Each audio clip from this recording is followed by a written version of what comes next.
Our 5-day conference has come to an end, or actually not, as everything remains online. Videos, papers and discussions will continue to be available, most of them for IMCR members, until September, and the plenary sessions like this one openly accessible indefinitely.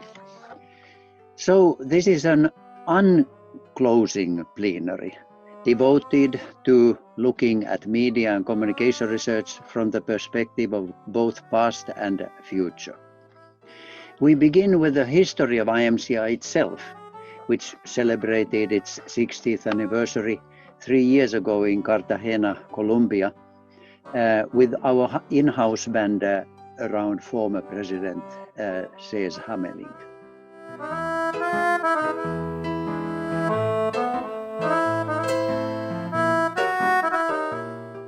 The IMCR website has a special subdivision on history. There you will find accounts of the founding Congress, of the first decade, and reviews of the overall development. A link leads to a glossy publication that Cees and I prepared for the 50th anniversary in Paris. An extraordinary part is the digital archive based on documents which Cees and I have compiled over the years while preparing a book on the IMCR history. There are PDF files of all the presidential letters from the 60s to the 80s, all the newsletters from 1990 to 2007, and finally the minutes of most statutory meetings from the founding conference onward. These digital materials are accessible for anyone to see and upload. The originals are held in the UNESCO archive in Paris, where all IMCR documents are stored. You are recommended to visit the digital archive and find out how rich is our history and how it may help to understand the present and decide about the future. The IMCR has also a history commission which invites members to contribute to a book of recollections. As a prelude to our book on the IMCR history, Cees and I have put together an introductory booklet. It has now been added to these pages. As time goes by.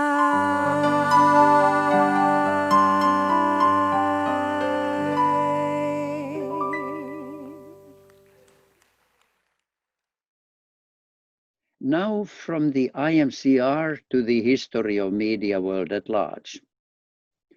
Today it is 40 years since the issue of one of the main milestones in post-war international media landscape, the McBride Report.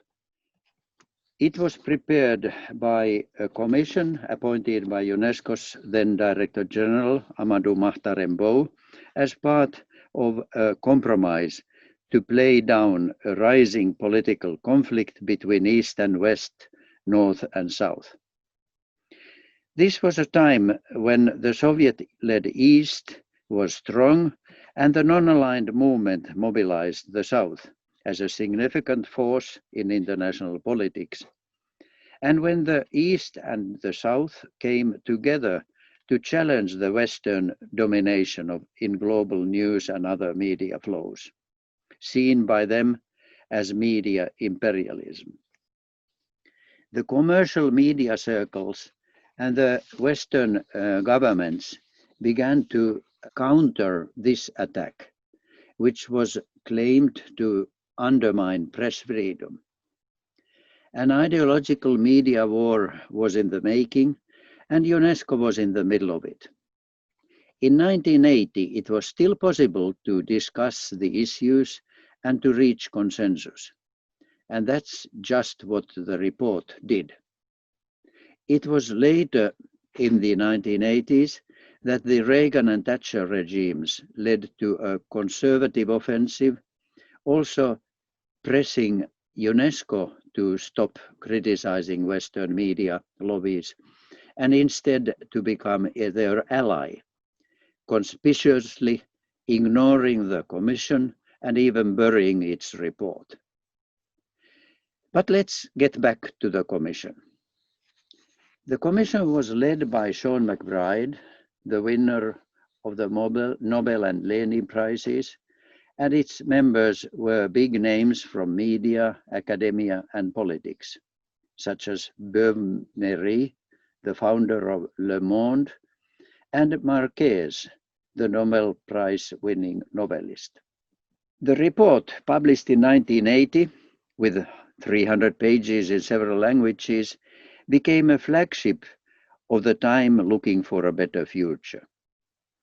It was a political compromise as much as a scholarly analysis, as shown by comments by the members who wanted to emphasize certain aspects that were passed over by committee consensus. Here is the comment by the two Latin American members, Marquez and Somavia, stressing democratization and warning against glorifying the technological promise. We are fortunate to have the eyewitness testimony of Juan Somavia assessing the significance of the Commission and its legacy for subsequent developments. Somavia is a Chilean diplomat, former Director General of the International Labour Organization ILO, and much more. He became known to many media scholars in the 70s and 80s, not only as a member of the McBride Commission, but also as a board member of the alternative news feature agency Interpress Service, and as the director of ILET. Here he joins us from Santiago to explain the why of the Commission. Dear Carlo, very happy to be with you. Thank you for this invitation and for the great conference that IAMCR has put together. I'm very happy to be part of it. And you've asked why.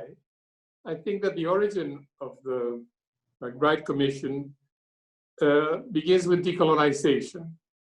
Countries wanting to assert themselves, it's the birth of a nation, you have your own identity, cultural and political, and you feel that that is not reflected. It's not reflected in the way the third world is covered. And that space of decolonization is joined by the rest of the third world, who actually feel that they themselves are not seen well by the four agencies that produce the international information of the time. Together with this, the Cold War introduces a distortion in information because, of course, on the Soviet Union side, it is a system of public control, but on the Western side, you distort information because you have to make sure that people are following your ideas, and particularly the United States, in terms of its vision of the Cold War. So in the end, you have decolonization, you have the Cold War, and you also have the vision of the third world as not being really reflected in their own reality. How would you summarize the essence, the message of the Commission? Well, I would say that for the time, it was a very daring report. In what sense? That the three elements that I mentioned before led to the proposal that we needed a new international information and communication order.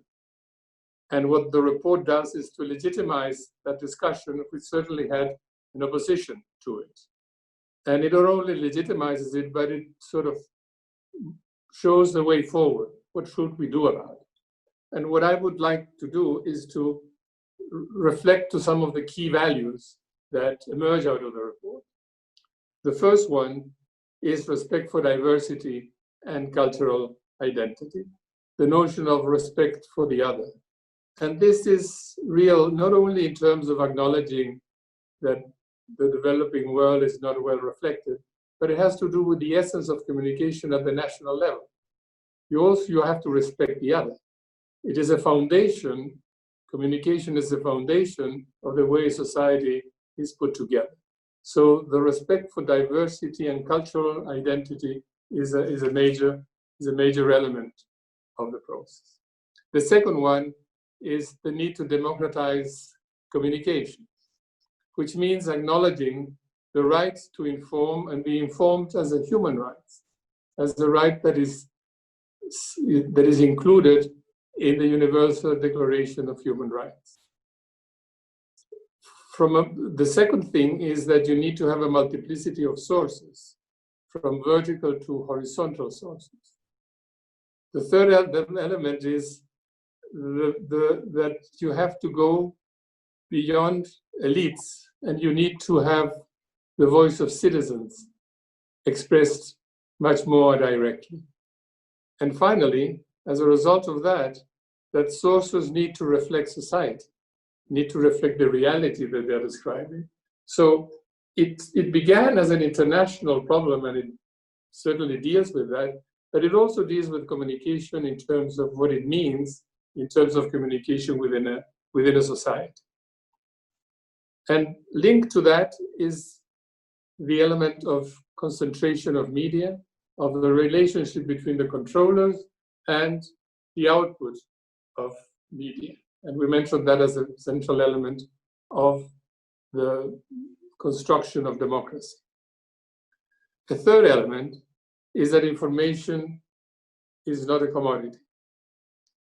It is a right, as I have just said, and it has consequently a social function, foundation of society, of development. It is absolutely embedded in the manner in which a society moves forward. It's part of social cohesion, but yet it has a price, and it costs something. You have to pay for it.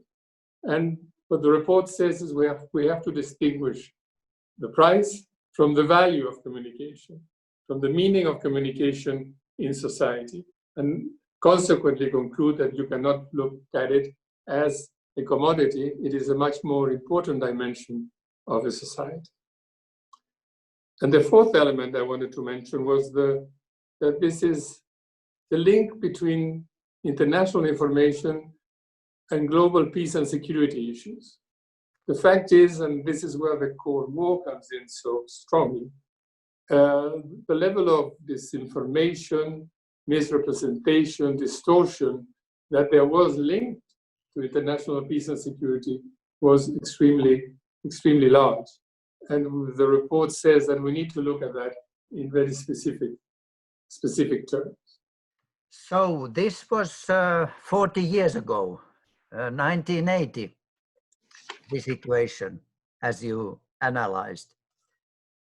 But today, the world is quite different.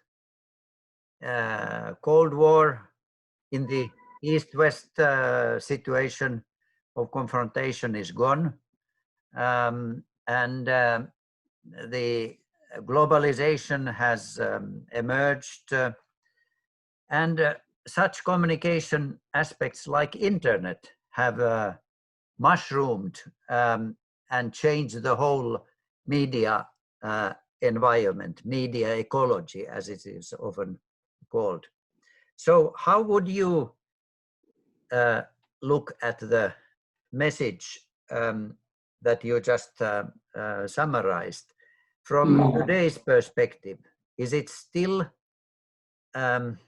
valid to some extent, or does it belong to the shelves of history? I believe that they continue to be valid because they have to do with values of how you organize society. So if we try to answer the question, I would ask, is communication today more democratic? Are information flows more democratic? And what happened with the right to inform? And there I would say that yes, the right to inform has expanded enormously, in part because of what you say. And we're living in a world in which somebody can tweet something, and if it hits a chord, it can become a trending topic. So in fact, anybody in the world can be perceived as explaining and saying what it believes is happening. So in that sense, it has expanded. At the same time, this expansion has brought about the diffusion of responsibility for what goes into the air, into the digital communication system. And that is a question, that is an open question. And from a democratic point of view, there's certainly a number of issues that have to be looked at. In respect to the right to be informed, there's no doubt that digital communication has expanded access, enormous expansion of access. But it comes with a basic conditionality. If you want to access, and this is a conditionality established by the servers and probably Facebook and other enterprises and large global companies in communication are in this field. They put a basic conditionality, which is to say, look, we have cookies, so would you mind if we use the information that flows in your linkage with our system for our own purpose? And those own purposes are, of course, commercial. So yes, more access, but there is an incredible intrusion into the privacy of people for commercial purposes. Thing to be looked at. The third area which I would like to mention is content more diverse, more culturally and politically diverse. It is, but it hasn't changed the basic norm which we described in the report, which is that the owners, the controllers of the communication system and the communication information continue to call the shots. So in a certain sense, the traditional professional role of journalism, or the professional role of making information available, is being much more constrained by the manner in which the power of large enterprises are determining the nature of content. Now, if you sum up all of these issues, you wind up with a reality that we have today, which is the credibility of information. And there's an overall framework for this, which is that we can observe everywhere that there's a disconnection between people and the elites. And that disconnection leads to lack of trust, in what comes out of the system. So you find yourselves in most societies with the question is, who do you believe? Because fake news is there, distortion that I mentioned before continues to be there for different reasons. If you take a look at the United States today, you choose CNN or you choose Fox. And you wind up choosing those that believe, that tell you what you are thinking. So the notion of information that would give you an overall perspective of the way things are happening has been extraordinarily compressed into much more looking at those that will be telling you the things that you think. Now you realize that, and you realize that, if you add the distance of people with the elites, people begin to look to informal information, to the people that live in your block, to your friends, to your family, to people you trust. So there is a movement towards more education that comes from very, very informal sectors. So in the end, the conclusions of democratization of communication, of respect for diversity, that information is not a commodity, continue to be essential parts of the manner in which we have to analyze the contemporary structures of information. So we can pick up the central messages of the old McBride report and find them very topical, even in today's reality. Thank you very much, Juan, for reflecting those aspects with us. And I'm sure Aluta continua, as La lucha continúa siempre. Media and communication is an ever more central part of the socio-economic and political evolution of the world, and so is our field of research, ever more integrated in the developments. Dennis McWhale's books on mass communication theory since the late 1960s are like a kaleidoscope of the field, and the latest 7th edition is a must when reviewing the big picture of the field. Mark Döse began to work with Dennis on updating the Bible before Dennis died 3 years ago. And now he can proudly present the book around the world. This is Mark's presentation for us. Hello, thanks for watching, thanks for allowing me to talk a little bit about the history and legacy of the late and great Dennis McWhale. And I'll talk about him in the context of the work we did on the new edition that just came out May 2020 of his seminal handbook, McWhale's Media Mass Communication Theory, the first iteration of which came out in 1969.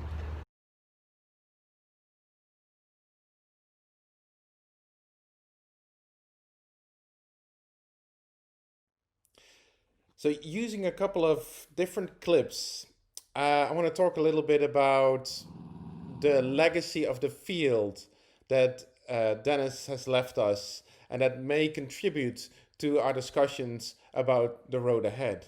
And first of all, I'm sharing a clip that I made for our publisher Sage about the lessons learned and the changes made to this new 7th edition of his seminal handbook. Secondly, I want to go into a little bit more detail about what I've learned from working with Dennis and on his book are the sort of continuing legacy points that he made for us as a field to come together and to truly make sense of our media environment. In conclusion, I want to talk about how the theories of media and mass communication that Dennis originally set out almost 40 or 50 years ago continue to make sense when we make sense of our collapsing, converging, complex, hybrid, networked media environment that we're all living in and with. I hope the video will be useful and I look forward to our discussions.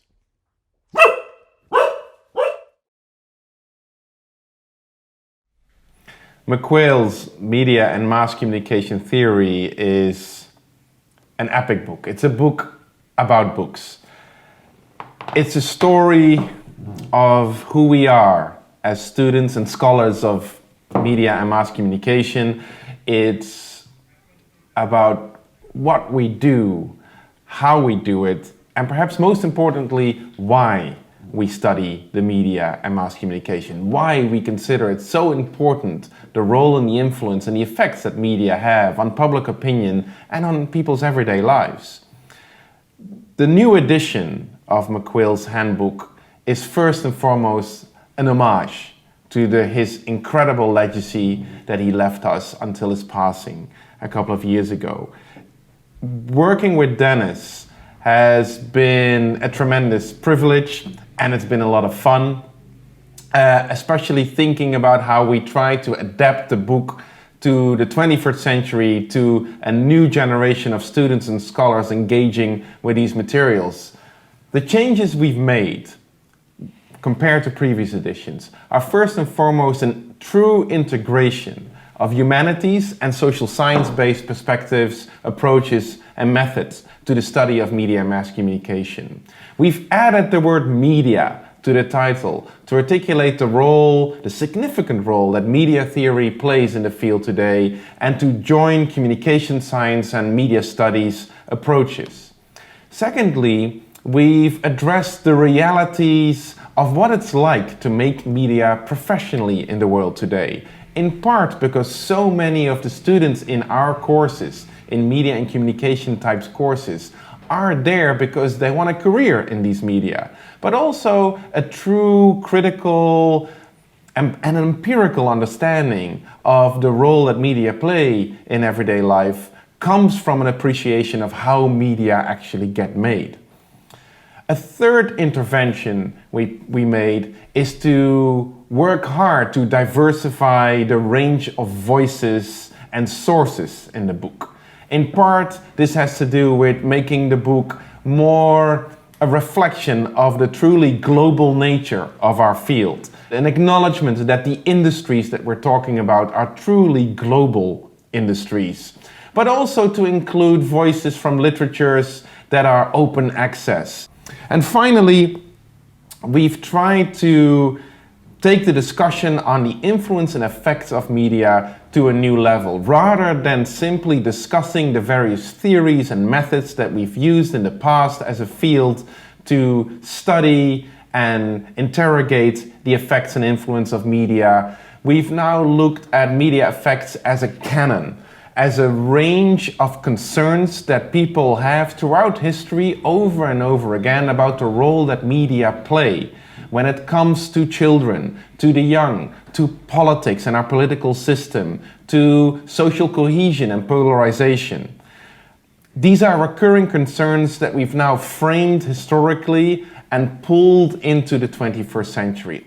What makes it really special to talk about Dennis and his work at this particular moment in time is this surreal experience all of us are having of living through a pandemic and infodemic at the same time, where the worlds of our lives as lived in media cannot be separated anymore from the lives that we live outside, socially distanced or not.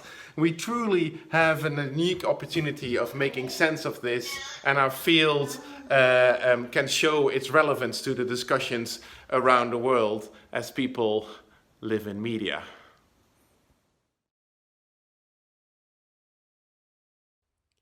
So talking about the history and the legacy of Dennis McQuail, of course, means talking about the history of his handbooks, the now 7 editions of his mass communication theory handbooks, and dating all the way back to 1969, when he published his first Sociology of Mass Communications. And you could argue that the formation of departments of media studies and mass communication and communication research, schools and academic units everywhere have a lot to do with, have a lot to be thankful for Dennis's books that established our field, that gave cohesion, gave a grand narrative to a field that until that time existed, of course, in all kinds of different ways, but fragmented across countless numbers of disciplines as it is today.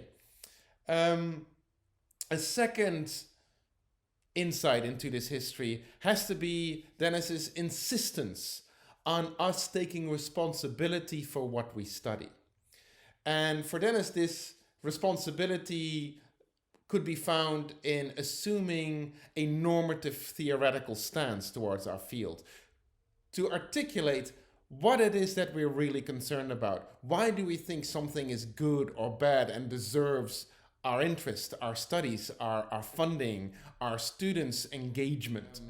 And I guess a third element that I would briefly want to touch upon is something that is truly remarkable, which is his insistence, and an insistence that I've tried to carry on with this new edition, to truly integrate, without privileging either or, the disciplines of the humanities and the social sciences when it comes to the study of media and mass communication. So whether it's quantitative or qualitative approaches, inductive or deductive approaches, whether we're talking about media studies or communication research, we're not separating them in the book. They're not separate chapters. They're not, well, the social scientists say this and the humanities say that.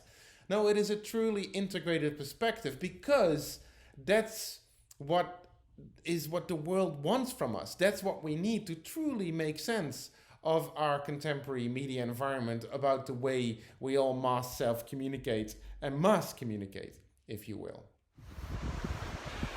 You know, at the heart of Dennis McQuail's legacy is of course this grand narrative of the field of media and mass communication research. And this is not a narrative of a single story, complete with perfect definitions of what communication is or what media are. This is a field of connections that Dennis, in his inimitable way, wove together through various iterations of his book. A field or a story or a field of connections or a narrative that has its own history, and this history is important. The old theories apply to the new theories apply to the old. It is a story or a narrative or a field of connections with purpose, normative purpose. We have to articulate who we are and why we do what we do. The so what question has never been more important, and Dennis has always shown us the way. And finally, I do think in this new edition and looking forward that the key, the heart of our grand narrative is, like I said earlier, convergence, collapse, hybridity, call it what you will. The key is that our traditional taxonomies of production, content and reception, of industries and audiences, of texts and materiality, and all those lovely categories that we've always been using are, it's not that they're not valid anymore, but they've collapsed into each other in our current media environment. And this calls for truly integrated, mixed, triangulated methods, perspectives, and ways of looking forward. And I'm really excited to be part of that narrative. Thank you, Mark, and Dennis in spirit. We continue by reflecting on the future of media communication research through two dialogues by senior and junior scholars. Usha Raman comes from India, Hyderabad, which hosted the IMCR conference in 2014. She is a newly elected IMCR vice president. Her professional roots are deep in India, while her PhD is from the US. Trine Syvertsen from Norway studied both at home and in the UK. She entered the field as a postdoc in the 90s, as did Usha. Here is their dialogue. I'd really like to thank the local organizing committee and particularly Carle for organizing this and allowing us to do this part of the plenary in a dialogue mode. It somewhat makes up, if not completely, for being there face-to-face with everybody. But it's good that I have one other person on the screen with me. Thank you, Trine, also for being here. Thank you. Hello, Usha. Nice to see you. Yes, nice to see at least each other, and then hopefully, yes. Everyone else will be seeing us.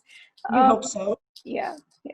So we were asked actually by Carle to think about how we might see the future of media studies, a little bit of crystal ball gazing, but also looking at the rearview mirror and having a perspective on how we got here. So I'd like to ask Trine maybe to start off by thinking about what might be the major concerns or the major challenges that media studies faces, particularly in your own region. Yeah, I think we could start maybe with the issues that I think it's always very much discussed in the Nordic region is, of course, the whole global media picture and how the big global platforms are being very much more used and much more dominant. Of course, we'll talk more about that. There's one discussion in the Nordic countries is also to what degree the classical Nordic features. We have called it sometimes the media welfare state, with the public service broadcasting and high press readership and sort of universal features, and also a lot of state support for media. How is there anything sort of Nordic left in this situation? And there was just a new issue out of the Nordic Journal of Media Studies that really discussed what are the Nordic features in the new situation. And I think there's there are still easy to point to several of those features, but there are also, for example, increasing class differences, for example, in media use. And traditionally, there has been very low gender differences and very low class differences, for example, in media use. So is there still something Nordic in the situation is one of the issues here. Yeah, How about you? Yeah, that's interesting because I think what you're pointing to, and in a way what we grapple with in the South Asian region, is also in this globalized world, what does it mean to be regional? And what features are particularly regional, and even those regional features in a way are influenced by the global, right? So there is this constant movement between what is local and what is global. And recently, South Asia seems to have emerged as a regional focus.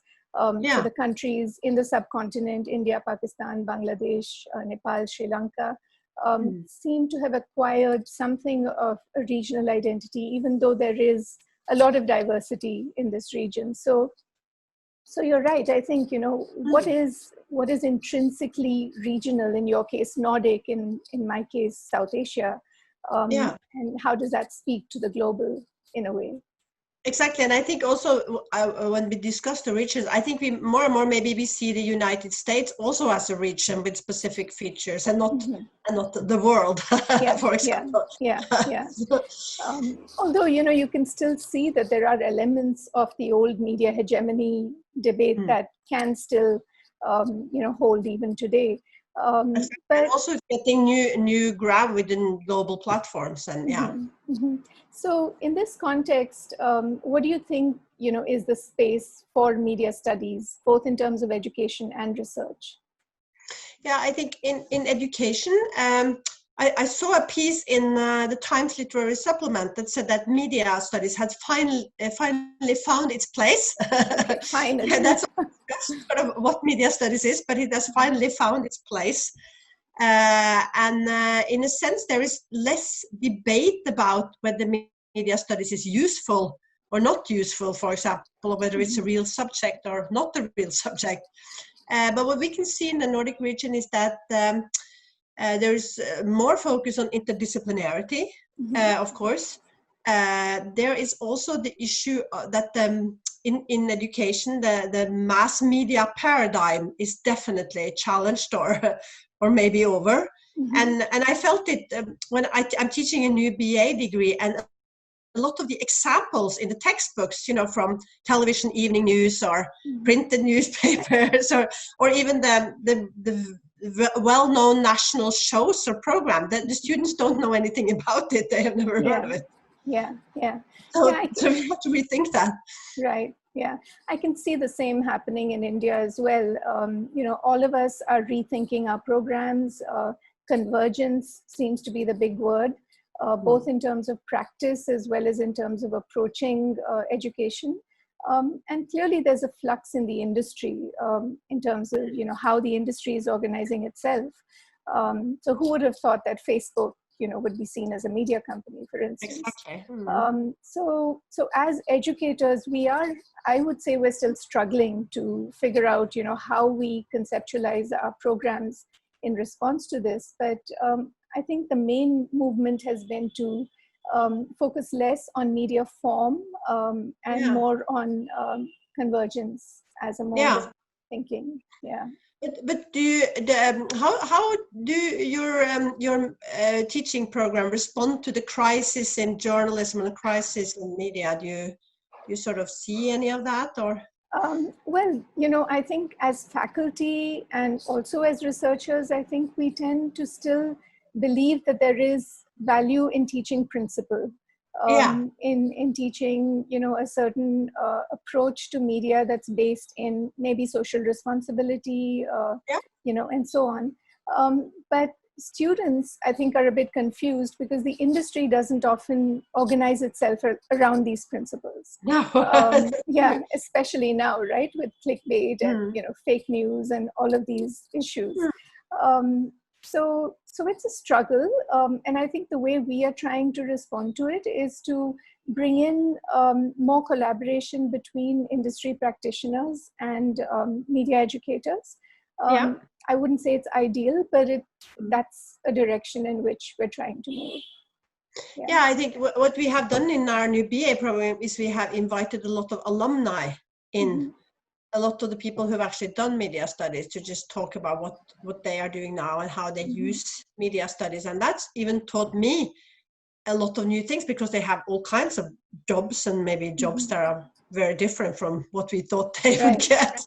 Yes, I think that's one of the things we need to do. And we need to also maybe rethink, we don't maybe teach, this is media studies, but we teach it more maybe in terms of topics. For example, we teach, a portrayal of diversity and not just media representation, maybe, and also the discussion of media sustainability. So maybe we do more thematic issues as well. Right. So one of our popular courses, for instance, has been media conflicts and disasters, and which, like you said, is not really necessarily focused only in media studies. It intersects with many other disciplines. And I think that's the big change, that we've recognized that interdisciplinarity has to be at the core of how we teach and how we approach at least the content subjects, if not the skills.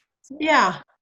And also we have had to rethink history, I think, because we used to teach maybe history more like mass media history, but with the smartphone and the tablets, I think the history of the telephone and the telegraph and the alphabet and the keyboard is interesting. Yeah, or even paper. Exactly. And we have to draw a longer historical line as well. Right. Yeah, so we, in fact, in our department have shifted to teaching historiography rather than history per se. And that's been a very productive kind of shift. Exactly. That's interesting, because we've done that as well. And we also let students also move into the National Archive and do their own histories and that kind of thing. Right. So what about research? What would you say are the main challenges or concerns that you see driving research these days? I think that the whole, maybe what is giving the key focus in a lot of research is the issue of digital dilemmas, I would say. And also in teaching, maybe that's how the field is very much defined. And we see a big move towards all the different dilemmas of datafication or surveillance, platformization, fake news, of course, all this issue that we already mentioned. And I think it seems to me that's where the core of media studies research in the Nordic region is right now. Yeah, and I agree. I mean, I think that's reflected in this region as well. Maybe the way in which we approach the dilemmas may be a little bit different, but I think, all the keywords that you mentioned, datafication, surveillance, privacy, social movements and how they use new media, these seem to be the main themes that are running through most academic centers in the country. But maybe you could talk a little bit more about digital dilemmas. I mean, I can see that all these dilemmas stem from the digital, but at the same time, just to give you a little bit of context, in India, internet penetration is still maybe around 30%. Most of it is mobile internet. So that still means the large population is not yet digital. Yet policies are framed, in a digital context. So you're right, the dilemma is still digital, even though it's in a way not necessarily within the digital. So how does it look for you? I think that's so interesting, because currently I am also involved in research about the dilemmas of 24/7 online versus offline, and the Nordic countries are among the most digital countries in the world. And there's, as you say, a very strong push from the industry and also a very strong push from the state, of course, that everything should be digitized, and there are lots of issues and conflicts around it. And And it's, in a sense, it's an irony when the research I'm involved in is also about people taking a media break, you know, and trying to get away from the media and trying to digital detox or disconnection. Yeah. And of course, not that many people really disconnect for more than maybe a short time, but it's a lot of talking about it. And when in surveys, for example, half the population say that they feel they are too much online and they feel their smartphone is disturbing them all the time. So it seems to be a big issue. And in a sense, it's ironic. We know that half the population is not online, as you say, 30% in India. So it's an interesting contrast, because in both cases, I think it's a discussion of a digital divide. But in the Nordic country, there's also this discussion now if the digital divide is between those who can really regulate and control their media use and those who cannot, you know? Yeah, who don't have an option. Yeah. Yeah, and this issue, this notion that offline is the new luxury, you know, is beginning to take hold. So how does this tie in with your concerns? Yeah, I mean, I think, you know, we need to think about access in much more nuanced ways and what we mean by the digital divide. And like you said, I think in the West, a lot of it is about who can afford to be offline. Whereas in India, for instance, it's the same thing. I mean, who can afford to be offline? If you depend on state welfare, if you depend on measures by the state, you have to be online. There's no escaping the digital. So I think, you know, we are trying to conceptualize some of these issues in a way that is not dictated by, you know, Western necessarily, you know, frameworks. And I think in India, that's been the big move recently, to find, you know, to use a cliched term, decolonial, kind of decolonize media studies. Is one major movement to find ways of articulating these concerns that are more contextual, that are more you know, related to indigenous and local contexts.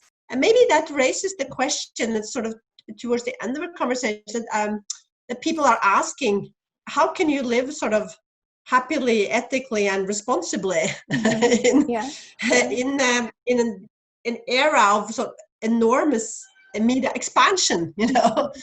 Yeah, and maybe that, in fact, is the digital dilemma, right? That's the overarching digital dilemma.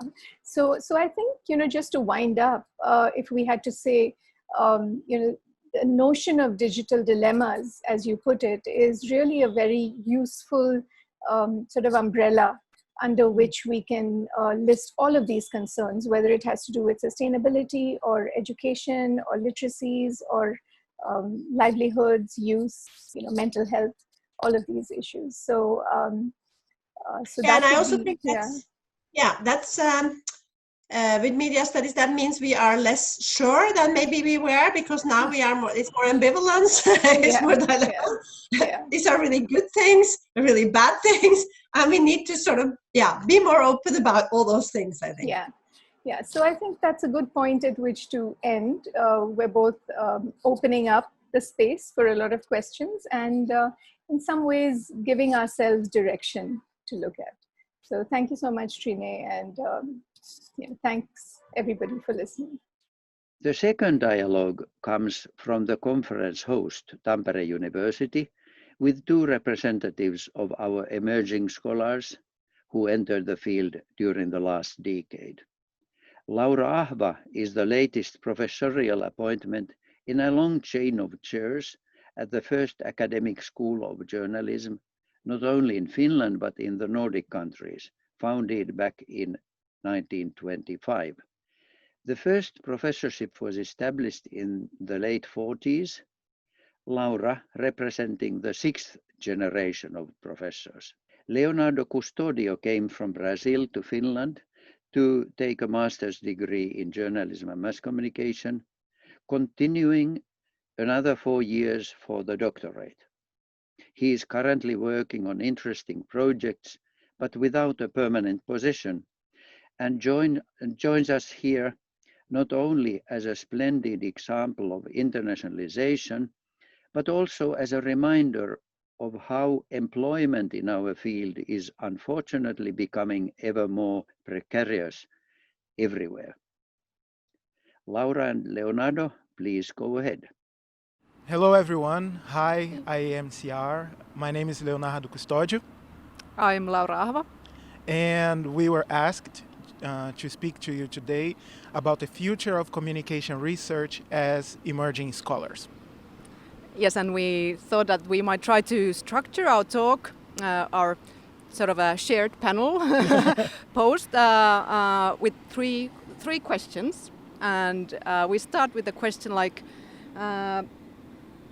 what is it that we need to do as media and communication scholars? What is it that we need to do in the future? Yeah, when we were talking about these, we were also taking into consideration the situation in which we are today, right? We have the pandemic happening, we have climate change. Right now, as we tape these, there is the whole Black Lives Matter thing happening all over the world. And one thing that brings all these phenomena together is that the way we deal with them, it passes through communication. So communication is probably very fundamental, perhaps one of the most fundamental areas to deal with what's happening now, even if it's not a symbolic process. So I think that one thing that we need to do is to embrace our role as public intellectuals, to clarify information, to fact check, to bring theoretical ideas into thinking all these processes and how the way they are communicated affect our lives. And what do you think? I was thinking about this question in slightly perhaps more personal terms, and I was thinking like what I now need to do as a newly appointed assistant professor, and I felt that there are some obligations that I sense in terms of trying to have an impact on the diversity of MA and PhD student recruitment. So I would really want to be part of sort of trying to affect the structural inequalities that there are still plenty also in the Finnish university landscape. So that's my sort of answer to the first question on a more personal take. Yes, and now we are moving to the second question, which I forgot, so I will check Laura's notes. What can we do as communication scholars? Yeah, this was the idea first, like what we need to do and then what we can do. Yes. I've started to think in a way that what I can do at the moment is to always try to remember and foster the elements of solidarity in the middle of all this very competitive academic environment where we are. So in a way, trying to always remember the worth that there is in teamwork and openness and sharing and supporting your colleagues. So solidarity. How about you? Yeah, when I was thinking about this, and I think it's important to highlight the position in which I am. So basically in the Finnish context, I'm a postdoctoral researcher with a salary. So there is the precarious situation of being a fixed term contract, but also the fact that I'm sort of privileged for having a salary and a contract.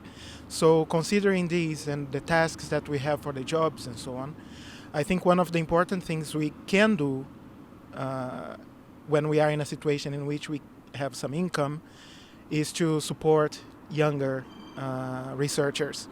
In Finland now, I've been doing the work of trying to support master students, for example, who are not white, into understanding not just how the university works, but how it happens in a context of whiteness and sort of it's how it can be excluding in different ways. So how you can master the language to be part of the university, not just to be in it, but also to change it.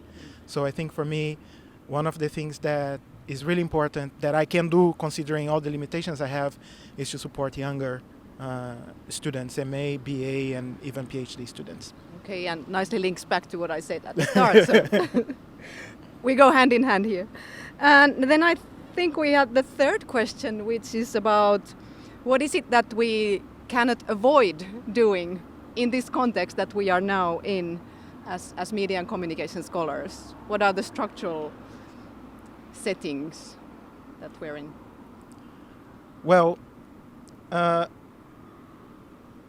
considering everything else that was said in the beginning, there is also the situation of the political situation in which we are. So I'm from Brazil. We have a very weird, violent president at the moment. And that kind of ideology is sort of multiplying and mushrooming in different places all the time. So I think as communication scholars, we cannot avoid the fact that we have to deal with that situation and not just dismiss, like, oh, that person is crazy, let's not talk about it.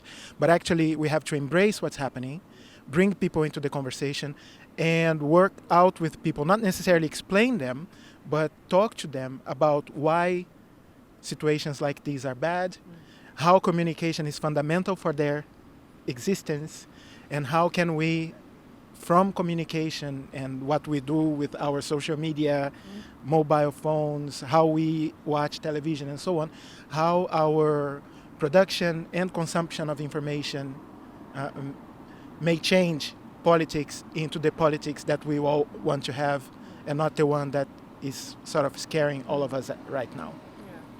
How about you? What's your mindset on this? What I was thinking, this question I was thinking of, like basically I have not been able personally to avoid the question of climate change in the past 1.5 years or so. So I think if we look at the future, that is basically what we cannot avoid and we should not avoid. So of course, climate change will very practically impact us in a way. Now that we have this whole experience of this conference being online, perhaps this will become the future, the new normal, the online conferencing, at least making it as sort of acceptable way to participate in conferences, and this to avoid just excessive flying and travel. So I've been thinking very practically, but also of course climate change has to be a perspective in research, in my view, has to be taken into account. And another point, of course, we are in the middle of the pandemic situation, and this, I think, another perspective that comes to mind is that how globalization has become very practically, very tangible. So I think that the topic has been there already, but I think there's going to, that dimension is going to be unavoidable in media and communication research in the future. Big challenges ahead. I think we're done. I think we're done. Thank you very much. I hope you enjoyed this not very conventional way of closing a conference. We hope that you had all attended great sessions and participated in so many interesting discussions. And from us, this is a goodbye. If you're in the north, enjoy your summer. Thank you. Bye. Bye-bye. As is customary in IMCR congresses, the next venue is announced with a video, and this time it comes from Nairobi.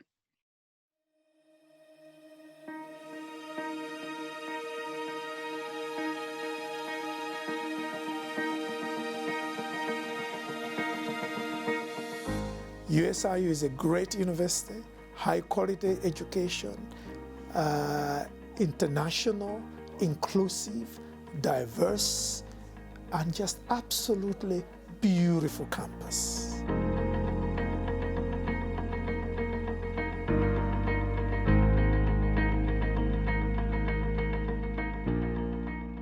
USIU has, over the last 50 years, developed a very, very vibrant campus that houses modern buildings, that has state-of-the-art learning facilities. Take, for example, our library.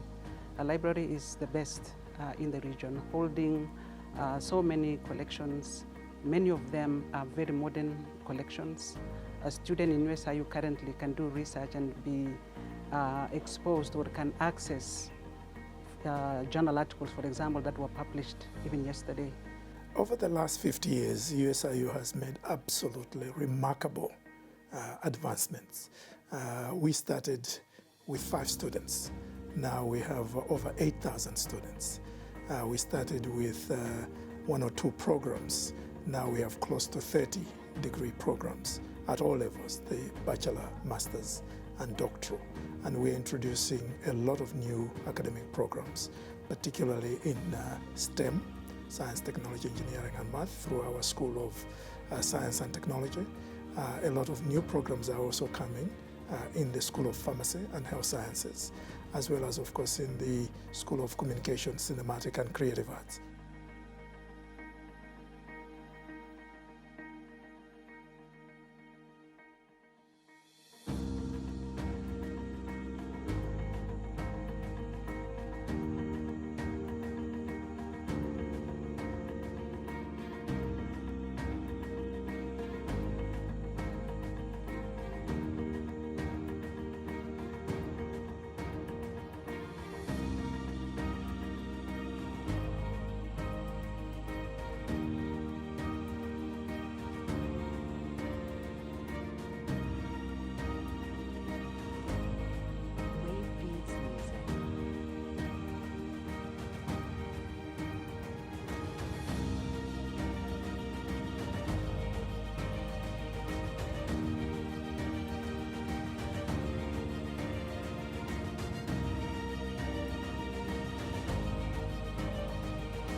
While we are looking forward to meeting in Nairobi in a year's time, we are not saying goodbye and closing the conference. We are rather unclosing it by calling on members to continue watching the videos and reading and commenting the papers. The virtual conference is set to continue for 2 more months, 8 more weeks. The last item in this unusual unclosing is to hand over the presidency from Janet to Nico. And so, my friends, it seems that we have reached the end of this online adventure, but actually we haven't.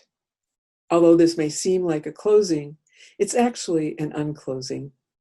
Because, as you know, you can continue to access and experience the conference over the next several weeks, as the plenaries, panels, and papers will be available on the IMCR website for your study, for your comments, and for your enjoyment. My comments here will be brief. I want to first draw attention to and celebrate 2 new important IMCR awards. The UNICEF IMCR Communication for Development Research Awards have been created to support research projects that advance our understanding of how communication and development contributes to the United Nations Sustainable Development Goals. The recipients will each receive $4,000 plus mentoring and coordination of a peer review of their final papers. They will present their work at a future IMCR conference and at webinars open to members of the UNICEF and IMCR communities. The selection committee, listed at the bottom of the screen, received more than 30 eligible proposals, and I want to thank them for their work reviewing all of those proposals. The first award was received by Cristina Gallegos, who is an Ecuadorian national currently living and working in Rwanda. Christina's project will explore the human and environmental social practices for sustainable development that emerge from a participatory radio intervention in a low-income community in Rwanda. The second award winner is Yarna Brahma, a PhD student at the University of Hyderabad in India. Her project will examine forum theater as a participatory communication tool for mobilizing communities in realizing sustainable development goals at the local level in rural India. It seems to me that these awards nicely represent IMCR's international orientation and work with other global organizations, as well as our emphasis on diversity and our support for emerging scholars. Congratulations, Christina and Yarna. We look forward to hearing more about your research projects. I want to again say that it has been a great honor to serve as IMCR's president and to work with two different executive boards during a period in which the organization has increased diverse representation and membership, reinforced and built new links with international organizations such as UNESCO and UNICEF, made considerable progress and improvement in the administration and organization of the association, and expanded our international conferences and section and working group activities.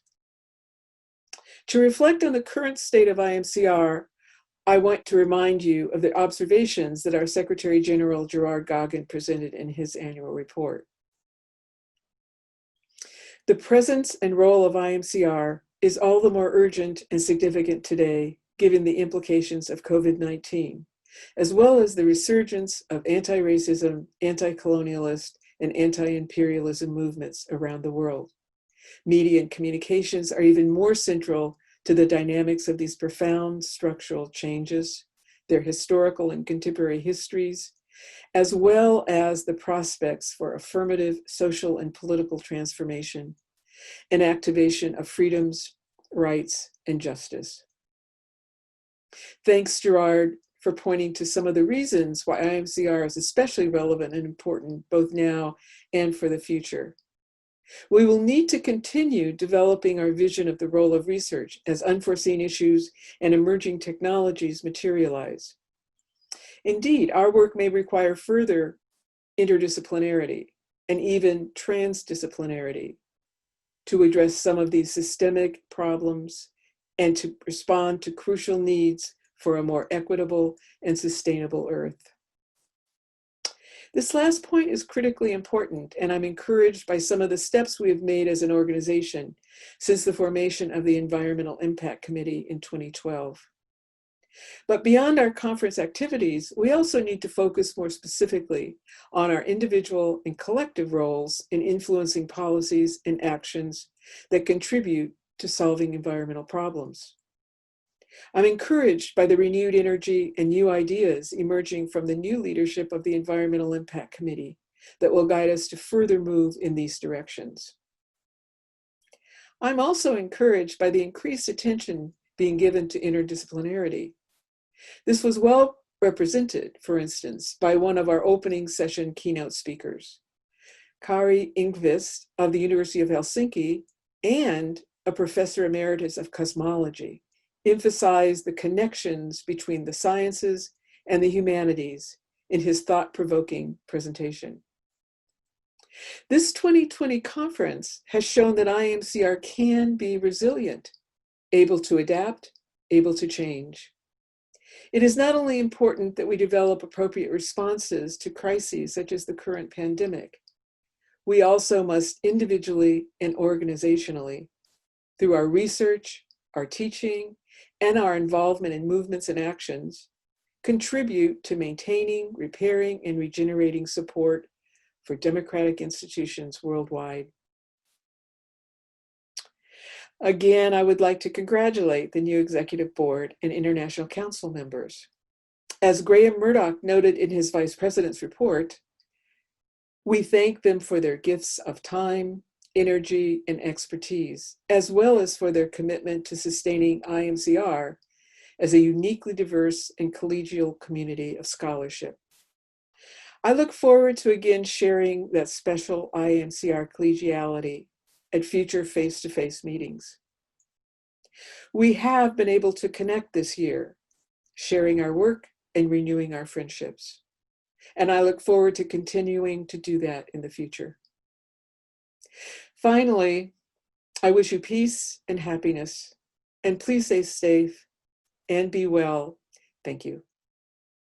This conference has now almost come to an end, and as the new IMCR president, I have the honor to wave you goodbye, but also to invite you to the next IMCR event, the next IMCR project that will take place in the future. This has been a memorable conference for a wide variety of reasons, but one of the most important reasons was that we, as organization, we were forced to go online to rethink our entire conference model by a virus that caused a global pandemic.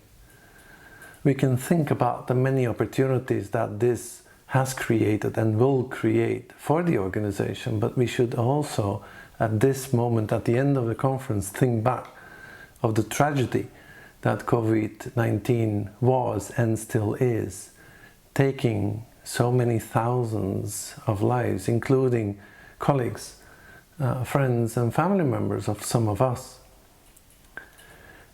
Of course, and this is one of the many ironies of these contemporary times, of course we have used this opportunity to put together a conference that I think was important, allowing us to discuss our digital futures in the plural. And this conference has been an important reminder that that digital future will be digital, but it will also be post-digital, it will also be analog, it will be material, and it will be discursive. But it is vital to remember that that future should also be about humans. It should be about our environment. It should be about these wonderful companions that are on this planet together with us humans. And it should be a future that is responsible, fair, characterized by solidarity, fraternity, sisterhood, and many, many different things that we need to strengthen. A conference at the same time is a lot of work for a lot of people. And this is also a moment to think back, not just look at the future, but to think back at the wonderful job these people have done. It is important to honor their work because it has been quite a sacrifice for them in very difficult times. And I want to thank explicitly the local organizing committee, which was led by Karl Nordenstreng. I want to thank the executive secretariat of IMCR, that was led by Bruce Girard, and the IMCR executive board, that was led by now former president Janet Wasko. And I want to thank, maybe most of all, the many sections and working groups of the organization that did a hell of a job in putting this conference together. This has not been an easy task for none of the people I mentioned, but in particular for the section and working groups. So I thank them on behalf of the organization for this work that allowed all of us to engage in these dialogues about our work. And finally, this is, of course, an opportunity to look at the future. We will have new conferences. IMCR will do new things.